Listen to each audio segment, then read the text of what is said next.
शाळेला जर सुट्टी असेल ना तर भक्तीचं हे काम चालू असतं. तर ती फ्रेश वगैरे झाल्यानंतर ना तिचं तीच आवरून घेते आणि माझ्या ओढणीची साडी करून ना अशी काही आरशासमोर ती नाचते.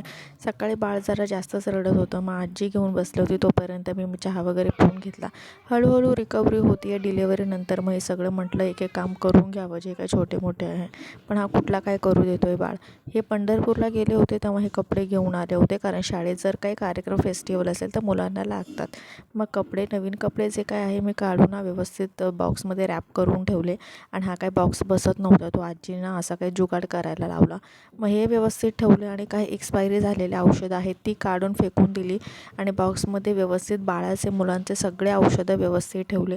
अजून एक बॉक्स स्वच्छ धुवून घेतला आणि त्या बॉक्समध्ये ना माझे ज्वेलरी, आर्टिफिशियल ज्वेलरी, भक्तीचे काही क्लिपा चाप वगैरे जे काही लागणार आहे ते व्यवस्थित ठेवले. आणि हे सगळं करताना ना यशने हा कारनामा केला बघा. काजळ वगैरे सगळं चेहऱ्याला लावला. हा जो हार आहे ना तो तुळशीबागेतून मी घेतलेला, 100 रुपयाला. खूप छान निघाला, अजिबात खडा गेला नाही. इथे खूप महाग मिळतं. असा काही जातो दिवस.